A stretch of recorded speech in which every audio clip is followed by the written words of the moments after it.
지금 우리는 사순절을 보내고 있습니다. 사순절은 기독교에서 매우 중요한 절기로 예수 그리스도의 고난과 죽음 그리고 부활을 묵상하며 우리의 신앙을 다지는 기간입니다. 이 사순이라는 말은 40일을 의미하고 부활절을 준비하는 40일 동안 이게 지속됩니다. 유래는 예수님께서 공생애를 시작하기 전에 이 40일 동안 금식하며 광야에서 시험을 받으신 그 사건에서 유래를 하게 됩니다. 이 사순절은 크게 세 가지의 의미를 갖습니다. 먼저는 예수님의 고난을 깊이 묵상하는 기간입니다. 예수님의 십자가의 고난과 또 죽음을 기억하며 자신의 신앙을 돌아보는 기간입니다. 두 번째는 회개와 성찰의 시간입니다. 자신의 죄를 돌아보고 하나님께 회개하며 또 영적으로 더욱 깊어지는 기회를 갖는 기간입니다. 세 번째는 절제와 희생을 실천하는 기간입니다. 예수님의 희생을 기억하면서 금식, 기도, 구제 등을 실천하여 신앙을 더욱 성숙하게 하는 기간이 이 40일, 이 사순절의 기간입니다. 그럼 사순절을 어떻게 보내야 할까요? 우리가 사순절 기간 동안 신앙을 더욱 깊게 하기 위해서 다음과 같은 실천을 할 수 있습니다. 첫째는 기도 생활 강화입니다. 매일 말씀 묵상과 기도를 통해 하나님과 더욱 가까워지는 시간을 가져야 합니다. 둘째는 금식과 절제입니다. 음식뿐만 아니라 미디어, 또 소비 등을 절제하며 신앙을 훈련하는 기간으로 삼아야 합니다. 셋째는 회개와 성찰입니다. 자신의 삶을 돌아보고 하나님 앞에서 회개하는 시간 등을 가져야 합니다. 넷째는 이웃사랑 실천입니다. 어려운 이웃을 돕고 사랑을 나누고 섬기는 기간으로 삼아야 합니다. 우리가 사순절을 단순히 종교적인 의식을 지키는 절기가 아니라 예수님의 사랑과 또 예수님의 희생을 묵상하며 그분의 삶을 따르는 기간, 이 기간이 바로 사순절입니다. 2025년 사순절 기간 동안 우리는 두 가지를 함께 하려고 합니다. 첫째는 사순절 선교헌금입니다. 하루에 100원, 또 하루에 500원씩 40일 동안 기도하며 드리는 헌금입니다. 우리의 주위에 굴러다니던 작은 동전이 누군가에게는 쌀, 누군가에게는 빵, 누군가에게는 하루 식사가 됩니다. 정말 빵 한 덩이가 없어서 그리고 쌀 한 주먹이 없어서 하루를 굶어야 하는 이들에게 바로 생명이 됩니다. 그리고 빵과 쌀과 함께 복음이 전해지죠. 어제 에콰도르에 선교하시는 선교사님의 선교 편지가 왔는데 여전히 에콰도르가 어렵다고 합니다. 하루에 16시간씩 정전이 되기도 하고 2월 달까지 한 2달 동안 하루에 16시간이 정전되는 그런 사태가 2월 달까지 계속 되었다라고 합니다. 지금 좀 좋아지긴 했는데 이 선교사님이 계속하는 사역 16년 동안 매주 토요일 날은 이 빵을 나누는 사역을 합니다. 하늘의 빵 나누기 사역. 그 사역을 매주 토요일 16년 동안 즉 선교를 시작하면서 계속해서 그들에게 이 빵을 나누어 준다라고 말을 합니다. 여러분, 복음은 그냥 전해지지 않습니다. 누군가에 가서 복음을 전한다고 해서 복음이 그냥 전해지는 건 아니죠. 우리나라야 잘 먹고 잘 사니까 복음을 들고 가도 복음이 전해질 수 있지만 가난한 나라, 그 나라에는 복음만 가지고 와서는 복음이 전해지지 않습니다. 일단은 그들이 필요한 것들을 줘야 하죠. 빵이 필요하면 빵을 주고 쌀이 필요하면 쌀을 주어야 합니다. 처음에는 복음보다는 사실 빵이나 쌀이 더 좋은 선교 전략이죠. 그래서 며칠간 아니 몇 년간은 계속 빵을 주고 계속해서 쌀을 주고 그리고 쌀과 빵과 함께 이제 복음을 들고 전하는 것입니다. 그럴 때 이 복음의 역사가 일어나는 것이죠. 그래서 어찌 보면 우리에게 100원, 500원은 너무나 작은 것입니다. 사실 있어도 되고 없어도 되는 거 작은 동전이지만 그 동전 하나가 어떤 얘기는 생명과 같이 된다라는 것이죠. 그래서 이게 얼마나 소중한 일입니까? 그래서 그 일에 우리 모두 하나 되어 함께하기를 소망합니다. 그리고 또 하나는 신학성경 통독과 함께하는 스스로 40일 새벽 기도입니다. 내일부터 이제 시작이 되는데 40일 동안 말씀을 묵상하며 하루를 시작합니다. 방법은 여러 가지입니다. 가장 좋은 방법은 교회에 오셔서 새벽 예배를 드리면서 함께 말씀을 듣는 것. 또 안 되면은 너무 멀면 집안에서 가정에서 그 시간에 일어나 또 유튜브를 통해 온라인 예배를 드리셔도 되고, 이것도 안 되고 저것도 안 된다. 그러면 매일 말씀 묵상을 통해서 하루를 시작하면 됩니다. 중요한 것은 스스로 하는 것입니다. 스스로 40일을 정하고 또 스스로 40일 동안 내가 말씀을 읽고 들으면서 하나님과의 깊은 만남의 시간을 갖기를 바랍니다. 그래서 하나님과의 그런 깊은 만남의 관계가 회복되고 상한 마음과 육신이 치유받는 은혜의 시간이 되기를 소망합니다. 우리가 바쁜 일상 속에서 새벽을 깨워 기도하고 또 말씀을 읽는 것이 분명 쉬운 일은 아니죠. 어렵습니다. 그 어느 때보다 하지만 우리가 기도해야 되는 때임을 기억하고 우리가 정말 믿음으로 도전할 수 있기를 바랍니다. 목사님들이 이런 말을 하죠. 한국교회 새벽 기도만 없으면 목회할 만하다라는 말을 합니다. 왜냐하면 다른 나라는 거의 새벽 기도가 없죠. 한국교회 또 미국도 한인교회는 새벽 기도를 합니다. 그래서 새벽 기도만 없으면 참 목회할 만하다라고 할 정도로 이 새벽 기도는 목회자나 아니면 어느 누구나 이 새벽 기도는 쉬운 게 아닙니다. 하지만 우리가 정말 기도해야 할 때고 좀 하나님께 예배할 때임을 우리가 기억하고 이를 스스로 여러분 결단하고 도전하셔서 하나님의 풍성한 은혜를 누리는 시간이 되기를 축복합니다. 우리 모두 정말 기쁜 마음으로 이 두 가지를 함께 하기를 축복합니다. 제가 전에도 말씀드렸지만 신앙생활 잘하는 비결은 따로 있는 게 아닙니다. 제가 전에 책 하나를 소개해드렸죠. 따라 누구 따라가네? 예수 따라가네. 따라 예수 따라가네. 신앙생활 잘하는 건 예수님 따라가면은 신앙생활 잘하는 겁니다. 예수님이 하신 모습대로 살 수만 있다면 정말 100점짜리 신앙생활이죠. 그래서 예수님도 제자들을 3년 동안 데리고 다니면서 많은 것을 가르쳐 주셨지만 사실은 가르친 것보다는 예수님이 자신을 보여준 것입니다. 자신이 어떻게 섬기고 어떻게 희생하고 또 자신이 어떻게 죽었는가, 이것을 예수님은 보여준 것이죠. 그러면서 너희도 내가 너희에게 보여준 그대로 하라라는 것입니다. 이게 주님이 제자들을 키운 목적이죠. 즉 우리가 신앙생활 잘하는 것은 예수님을 따라하면 됩니다. 그리고 교회에서 하고자 하는 것을 하면 됩니다. 즉 교회에서 하자라고 하는 것을 그냥 하는 것, 사실 이게 신앙생활을 잘하는 것입니다. 즉 다른 비결은 없다라는 것이죠.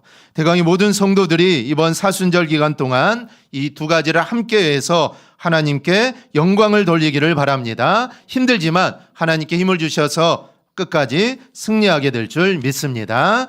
여러분, 성도의 성도다움은 어디에서 나올까요? 성도의 성도다움은 내가 어떻게 구원받았느냐를 생각하는 데서 나옵니다. 뭔가를 값없이 받으면 두 가지 반응을 하죠. 하나는 귀하게 생각하지 않거나 또 하나는 너무나 감사하게 생각하는, 이 둘 중에 하나입니다. 로또에 맞아서 벼락부자가 된 사람 중에 그 돈 가지고 인생이 망한 사람도 많습니다. 왜냐하면 귀한 것을 모르기 때문이죠. 또 부모에게 많은 재산을 물려받으면 자신의 노력이 들어가지 않아서 그것을 허비하는 경우가 많습니다. 성경에 나오는 탕자와 같습니다. 이 둘째 아들은 아버지 재산을 물려받아 먼 나라로 떠나게 되죠. 그리고 거기에서 허랑방탕하여 그 재산을 다 허비해버리고 맙니다. 왜냐하면 자신의 노력이 들어있지 않았기 때문에 그 물질의 소중함을 알지 못한 것이죠. 그래서 그냥 써버린 것입니다. 이처럼 자신의 노력이 하나도 없는데 자신에게 어마어마한 일이 생긴다면 그것을 감사하면서 평생 동안 마음에 새기고 의미 있게 살면 정말 좋은데 그렇지 못한 사람이 많습니다. 구원도 다르지 않습니다. 사람은 이 세상에 약 100년 정도 살다가 죽어서 지옥에 가야 합니다. 그런데 하나님은 그런 인간이 너무나 마음이 아프셨던 것이죠. 그래서 인간을 위해 예수님을 이 땅에 보내주십니다. 그래서 우리를 구원해 주신 것이죠. 그렇게 우리는 정말 생각하지도 못한 놀라운 구원을 우리 모두는 받았습니다. 구원을 받기에 우리가 한 것은 사실 하나도 없습니다. 어느 날 갑자기 어떤 이유로 교회에 나오게 되었고 그리고 구원받아 하나님의 자녀가 되었습니다. 그렇다면 이런 놀라운 구원에 감사하여 우리가 평생 동안 하나님께 영광을 돌리며 살면은 너무나 좋은데 사실 우리는 그렇지 못합니다. 여전히 내 생각, 내 욕심, 내 욕망을 따라 삽니다. 그래서 우리는 이런 우리의 모습을 돌아보고 하나님의 은혜를 기억하며 은혜 받은 자답게 우리가 살아가야 될 줄 믿습니다. 하나님이 나를 구원하시고 당신의 자녀 삼아주시고 우리에게 바라시는 것은 하나님의 뜻대로 사는 것입니다. 그런데 우리는 늘 그렇게 살기를 소망하죠. 하지만 그렇게 살지 못하고 있습니다. 그럼 어떻게 해야 할까요? 참 우리의 인간의 연약함 때문에 우리가 얼마나 연약합니까? 늘 말씀대로 살겠다 다짐하지만 조금 지나면 또 흐트러져 버리는 그런 연약한 모습 때문에 우리 신앙의 선배들은 우리가 하나님의 뜻대로 살도록 그리고 그리스도인다운 삶을 살도록 여러 가지 신앙의 절기들을 만들어 놓은 겁니다. 그 중에 하나가 바로 사순절이라는 것이죠. 부활절을 기다리며 주님의 부활을 기다리며 우리가 사순절을 통해 더욱더 하나님의 뜻대로 또 그리스도인답게 너에게 좀 살아가라. 평상시에 그렇게 살아가지 못하지만 정말 이 기간만큼은 정말 그런 모습으로 좀 살아가라 라는 의미에서 사순절을 만들어 놓은 것입니다. 이 사순절에 내 욕심을 내려놓고 우리가 하나님께서 원하시는 삶을 산다면 바로 그 모습이 우리 하나님이 가장 기뻐하는 일입니다. 그래서 우리는 이 사순절 기간에 내가 얼마나 올바르고 살고 있는지 우리가 지금까지 신앙생활을 했는데 내가 얼마나 올바르게 살고 있는지 그리고 내가 구원받은 자답게 내가 살고 있는지 우리 자신을 돌아보며 사순절 기간을 우리의 신앙을 다시 한번 세우는 그런 기간으로 삼고자 합니다. 이 사순절은 그리스도의 고난을 생각하며 우리가 좀 더 경건하고 좀 더 그리스도인다운 모습을 만들어 가야 하는데 그게 사실 생각만 그칠 때가 많습니다. 경건하게 살고자 할 때 그 경건을 말로만 또 관념적으로만 이해하고 끝나는 경우가 많습니다. 그래서 오늘 말씀을 통해 그리스도의 고난을 우리 시대에 어떻게 이행할 수 있을까 이 부분을 함께 좀 생각해 보려고 합니다. 사실 그리스도의 고난은 사도 바울이 그리스도의 남은 고난을 내 육체에 채운다고 했지만 사실 그리스도의 고난은 그리스도께서 이미 다 끝내셨습니다. 그리고 이것은 완벽하죠. 이게 모자란 게 아닙니다. 그리스도의 고난은 완벽합니다. 그러면 우리는 그리스도의 고난을 통하여 완성된 성도의 모습을 보여주는 것이 즉 예수님께서 고난을 완벽하게 이루셨으니까 그 예수님의 제자인 우리들도 그 완성된 성도의 모습을 보여주는 것이 이 시대에 그리스도의 고난을 대하는 우리의 모습입니다. 그럼 그런 모습은 어떤 모습일까요? 오늘 본문이 아주 우리에게 잘 가르쳐 주는데요. 베드로 사도는 세 가지를 말합니다. 사랑하라, 기도하라, 봉사하라. 그리고 베드로 사도는 본문에서 만물의 마지막이 가까이 왔으니 라고 하면서 이 세 가지를 강조합니다. 만물의 마지막은 세상의 종말을 의미하는데 그런 다급한 종말을 준비하는 삶이라면 다른 어떤 모습보다 더 경건하고 더 깨끗하고 더 진실하고 더 순수한 신앙의 모습이어야 한다라는 겁니다. 바로 이렇게 사는 것이 사순절의 의미를 살리고 그리스도의 은혜를 입은 우리가 살아가야 할 모습일 수 있습니다. 그래서 오늘은 이 베드로 사도가 강조한 세 가지를 오늘 우리에게 적용하면서 또 여러분에게 강조하려고 합니다. 첫째는 정신을 차리고 근신하여 기도해야 합니다. 오늘 말씀 전체를 이끌어가고 있는 말씀은 만물의 마지막이 가까이 왔다라는 말씀입니다. 만물의 마지막은 종말입니다. 예수님이 이 땅에 다시 오시는 재림의 날이죠. 만약에 종말이 가까이 오지 않았다면 오늘 말씀드린 이 세 가지는 사실 그리 긴박하게 들리지 않을 겁니다. 기도하는 거, 사랑하는 거, 봉사하는 거. 그리 긴박하지 않죠. 왜냐하면 시간이 많으니까 서서히 차분하게 기도해야 되고 사랑하지 못할 사람 나중에 좀 시간이 지나서 사랑해도 되고 봉사하는 거 지금은 좀 바쁘고 좀 힘드니까 좀 한가해지면 그때 가서 봉사해도 됩니다. 시간이 많기 때문이죠. 근데 베드로는 그렇게 말하지 않습니다. 종말이 가까이 왔다라는 것이죠.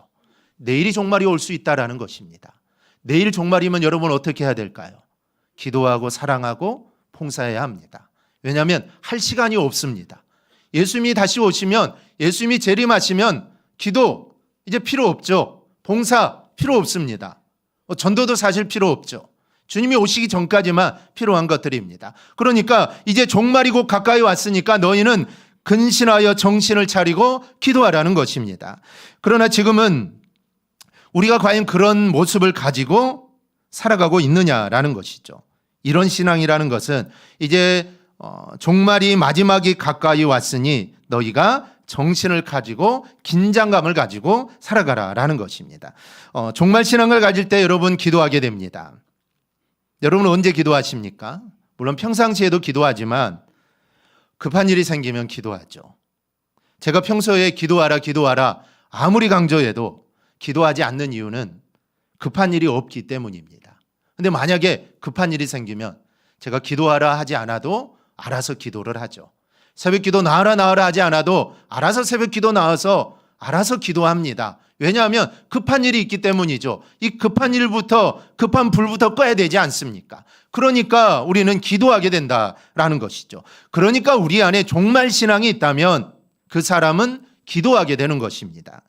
그래야 우리가 정신을 차리고 근신하여 기도하게 되죠. 이 말씀대로 우리가 살게 되는 것입니다. 우리가 노아를 예를 들 수 있습니다. 노아는 만물이 마지막이 가까이 왔다라는 하나님 말씀을 듣고 즉시 사람들에게 종말을 이야기하고 방주를 만들기 시작합니다. 그런데 사람들은 전혀 반응이 없습니다. 마태복음 24장 38절 9절에 보면 이렇게 말합니다. 우리 함께 보겠습니다. 홍수전에 노아가 방주에 들어가던 날까지 사람들이 먹고 마시고 장가들고 시집가고 있으면서 홍수가 나서 그들을 다 멸하기까지 깨닫지 못하였으니, 마지막이 가까이 왔으니까 정신 차려라 말을 해도 이 사람들은 말을 듣지 않습니다. 왜 듣지 않을까요? 날씨도 이렇게 좋은데 무슨 비가 오냐는 것이죠. 비도 오는데 비가 그렇게 많이 와가지고 이 세상을 다 잠길 정도로 비가 온다는 것은 믿을 수 없는 일이죠. 우리도 그렇지 않겠습니까? 누군가가 비가 오는데 비가 너무 많이 와가지고 이 세상이 다 잠긴다면 무슨 그런 헛소리를 하냐고 말을 할 것입니다. 사람들의 반응이 그랬습니다. 노아 시대 사람들의 반응이 그랬다는 것이죠. 결국 어떻게 됩니까? 그들은 깨닫지 못하고 그들은 모두 다 홍수에 수장되어 죽고 말았습니다. 무엇보다 중요한 것은 여러분 종말 신앙입니다. 주님께서 다시 오실 날이 멀지 않았다라는 사실을 기억하고 정신을 차리고 근신하여 기도하시기를 바랍니다. 그리스도의 심판은 여러분의 생에 오지 않을 수도 있습니다. 내가 살았을 때 주님이 올 수도 있지만 내가 죽은 후에 주님이 오실 수도 있습니다. 하지만 여러분의 인생의 종말은 가까이 와 있습니다. 우리 청년들이야 젊으니까 앞으로 살아갈 날이 더 많지만 우리 대부분의 성도들, 저를 포함한 우리 대부분의 성도님들은 사실 살아갈 날보다는 주님께 가까이 갈 날이 더 짧게 남아 있습니다. 그래서 이 땅에 사는 날이 이제 얼마 없다라는 것이죠. 즉 우리의 인생의 종말이 점점 더 가까이 오고 있는 것입니다. 이것만큼은 누구도 부인할 수 없는 사실입니다. 그러니 종말을 앞에 둔 사람으로서 가장 시급한 것은 정신을 차리고 근신하여 기도하는 것입니다. 여러분 기도하면 종말 신앙으로 굳게 서게 됩니다. 여러분 기도하면 타락한 이 세상의 유혹에 우리가 넘어가지 않게 됩니다. 기도하면 무절제한 생활을 하지 않게 되고 경건한 삶을 우리는 살게 됩니다. 기도하지 않으면서 내가 경건하게 살아야겠다. 이거는 맞지 않습니다. 기도하지 않고는 경건한 삶을 살 수 없습니다. 기도해야 경건한 삶을 살 수 있고 기도해야 세상의 유혹을 우리가 이길 수 있습니다. 오늘 말씀을 듣는 우리 모두 이번 사순절 기간을 통하여 정말 간절히 기도하여 경건한 삶을 꼭 살아가기를 축복합니다. 둘째는 뜨겁게 서로 사랑해야 합니다. 사람은 자신이 마지막이 가까웠다라는 사실을 알면 지난 자신의 삶을 돌아보게 됩니다. 보통 죽음을 앞두고 가장 후회한 것은 사랑하지 못한 것이라고 합니다. 그래서 임종을 앞둔 사람들의 이야기를 들어보면 맺힌 감정을 풀지 못한 것, 그리고 나누며 살지 못한 것을 후회한다라는 것이죠. 살아가지 못하고 산 것을 후회한다라는 겁니다. 사람에게 가장 중요한 삶의 가치는 마지막 죽음을 앞에 두고 마음에 맺힌 것에서 알 수 있습니다. 그래서 베드로 사도 역시 만물의 마지막이 가까이 왔으니 그렇게 말하면서 권면한 것이 사랑하라라는 것입니다. 이 8절을 보면 그냥 사랑하라고 하지 않고 무엇보다도 뜨겁게 서로 사랑하라라고 말을 합니다. 여기서 무엇보다라는 말은 다른 어떤 것을 하느라 사랑하지 못하는 일이 있어서는 절대로 안 된다라는 것입니다. 그래서 우리가 떠오르는 이야기가 있죠. 이 사마리아인의 비유입니다. 어떤 율법 교사가 예수님을 시험하려고 묻는 과정에서 그러면 내 이웃은 누굽니까? 라고 묻습니다. 그때 예수님이 진짜 너의 이웃이 누구인가를 선한 사마리아 이야기를 하십니다. 어떤 사람이 예루살렘에서 여리고로 내려가다가 강도를 만나서 거의 죽은 상태로 버려져 있었습니다. 마침 한 제사장이 그곳을 지나가다가 그를 보고 피하여 지나가고 조금 있으니까 한 레인이 왔는데 이 레인도 그 사람을 피하여 지나갑니다. 근데 어떤 사마리아인 사람은 그를 보고 지나가는 게 아니라 그를 불쌍히 여겨 가까이 가서 기름과 포도주를 그 상처에 붓고 싸매고 자기 짐승에 태워서 주막에 데리고 가서 돌봐 주었다라는 것이죠. 앞에 두 사람, 제사장 레위 사람들은 바빠서 죽어가는 사람을 내버려 두고 갔는지는 모르지만 여행하는 사람은 안 바빠서 죽어가는 사람을 응급처치하고 주막까지 데려간 것으로 보이지 않습니다. 이 사람도 자신의 여행 일정을 생각하면 이 시간을 허비하는 것입니다. 그런데도 자신의 여행 일정을 포기하고 여행 경비까지 치료비로 사용하면서 죽어가는 사람을 살리는 일에 애썼다라는 것이죠. 이런 모습이 바로 오늘 말씀의 무엇보다도라는 말씀의 의미입니다. 무엇보다라는 말은 다른 어떤 것을 하느라 사랑하지 못하는 일이 있어서는 절대로 안 된다라는 것입니다. 내가 하는 일이 아무리 급하고 여러분 내가 하는 일이 아무리 중요해도 죽어가는 사람을 살리는 사랑하는 일은 절대로 뒤로 미뤄서는 안 된다라는 것입니다. 거기에다 뜨겁게라는 말을 사용해서 열정적으로 뜨겁게 사랑하라고 합니다. 하는 둥 마는 둥 미지근하게 사랑하는 게 아니라 뜨겁게 사랑하라는 것이죠. 하는 둥 마는 둥 하는 것이 아니라 열정적으로 사랑하라는 겁니다. 이렇게 열정적으로 뜨겁게 무엇보다도 사랑하면은 어떤 일이 일어나느냐? 8절을 보면 그렇게 사랑하면 허다한 죄를 덮느니라라고 말씀을 합니다. 내가 사랑을 베풀므로 사랑을 받는 그 사람의 허물이 사라지고 죄가 덮어진다라는 말씀입니다. 상대방은 사랑을 받을 대상이 아닙니다. 나에게 해를 끼치고 나에게 정말 씻을 수 없는 죄를 지어서 정죄를 받고 징계를 받아야 하는데 내가 그 사람을 용서해 주었습니다. 그러면 그 죄가 덮어지게 되지 않습니까? 그러면 그 사람은 징계도 받지 않고 정죄도 받지 않게 된다라는 것입니다. 여러분 우리 모두는 다 죄인입니다.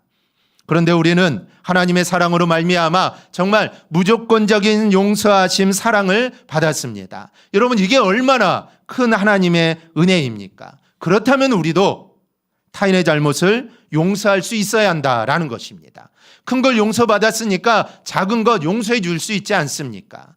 너무나 큰 사랑을 받았으니까 다른 사랑 우리가 해줄 수 있지 않느냐라는 말씀입니다. 우리 모두 용서하며 뜨겁게 사랑하며 살아가기를 축복합니다. 아마 여러분의 마음속에 내가 이 사람만은 용서할 수 없어, 나는 사랑할 수 없어 라고 생각하는 사람이 있을 수도 있습니다. 하지만 우리는 그런 사람도 용서하고 사랑해야 합니다. 왜냐하면 나는 더 큰 죄인이었기 때문입니다. 우리가 얼마나 큰 죄인입니까? 죄를 지어 지옥 가야 하는데 그 우리를 하나님이 용서해 주지 않았습니까? 그러니 우리가 용서 못할 사람은 사실 이 세상에 아무도 없습니다. 아무도 없습니다. 모두 다 용서해 주어야 하고 그리스도의 사랑으로 그들을 품어 주어야 합니다. 그러니 우리 모두 뜨겁게 사랑하며 살아가기를 축복합니다.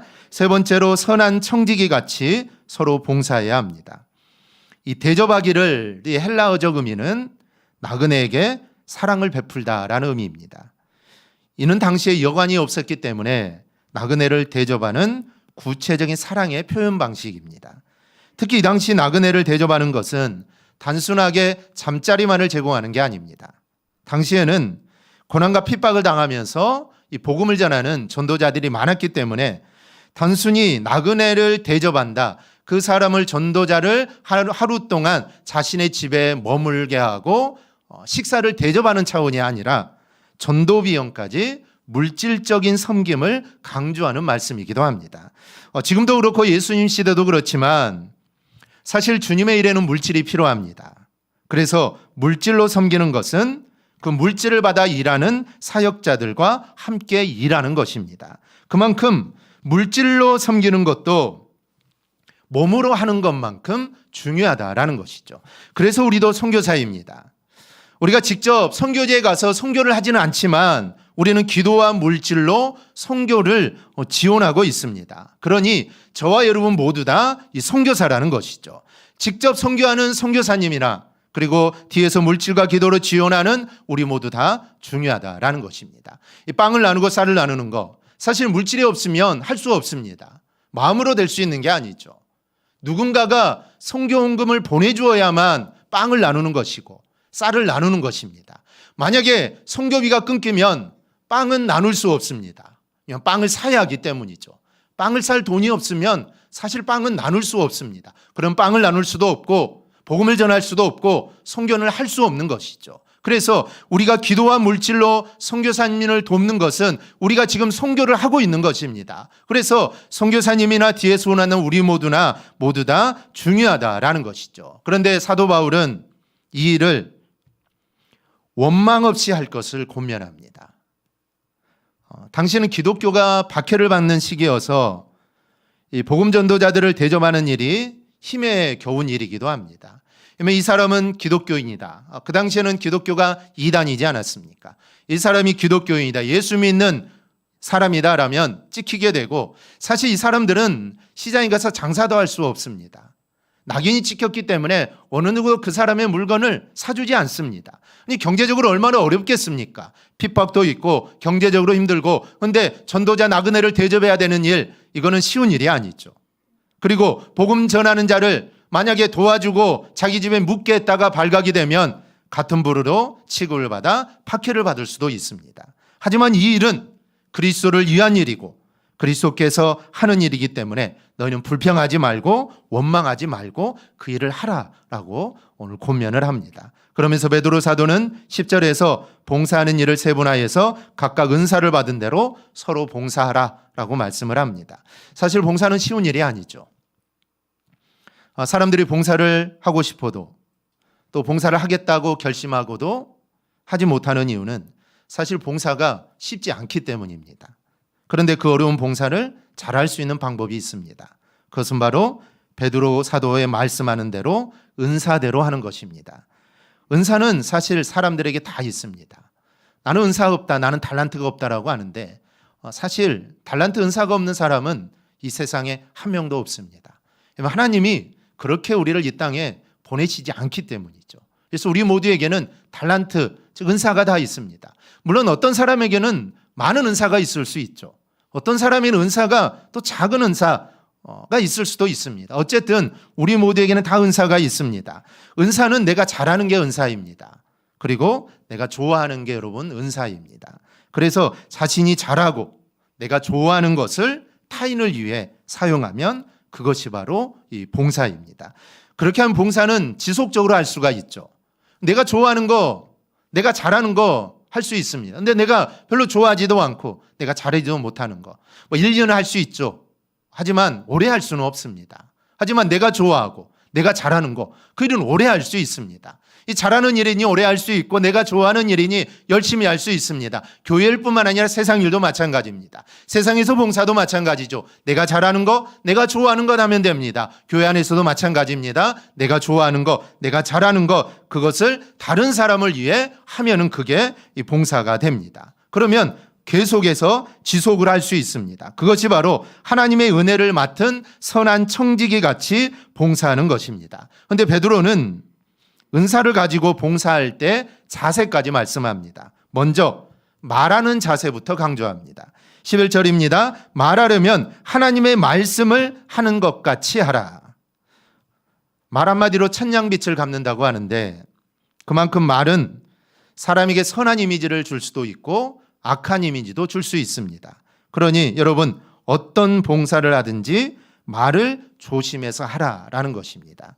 그리고 봉사하는 자세를 이야기합니다. 11절입니다. 봉사하려면 하나님이 공급하시는 힘으로 하는 것 같이 하라. 봉사는 종류가 참 많습니다. 그래서 일일이 이 봉사는 이렇게 하고 이 봉사는 이렇게 하고 그렇게 말하지 않고 한 가지 방법만을 이야기합니다. 어떤 봉사든 하나님께서 공급하시는 힘으로 하라라는 겁니다. 봉사는 자기 힘으로 해서는 얼마 못 갑니다. 잘 하더라도 내 힘으로 하다 보면은 자랑하다가 넘어집니다.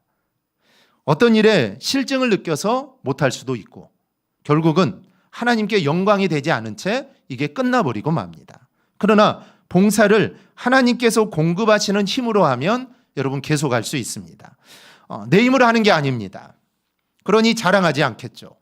내 힘으로 하면은 자랑할 텐데 이건 내 힘으로 하는 게 아닙니다. 그러니 자랑할 일도 없습니다. 그러니 여러분 봉사할 때 내 힘으로 한다 생각하지 마시고 하나님이 주신 힘으로 내가 지금 봉사한다라고 생각하십시오. 그러면 자랑하지 않고 교만하지 않게 됩니다.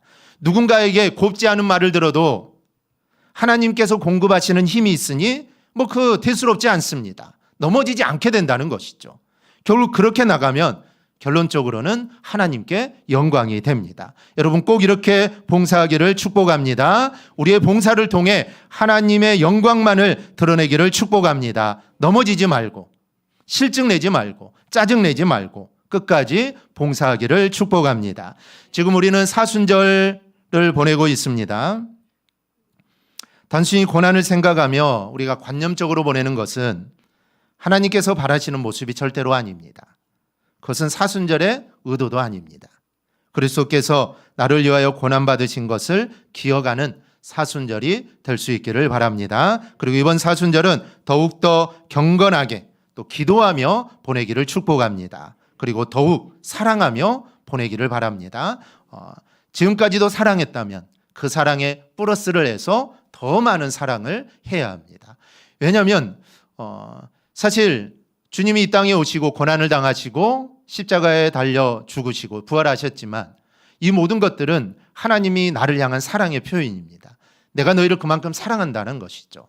그 사랑의 기간이라는 것이죠.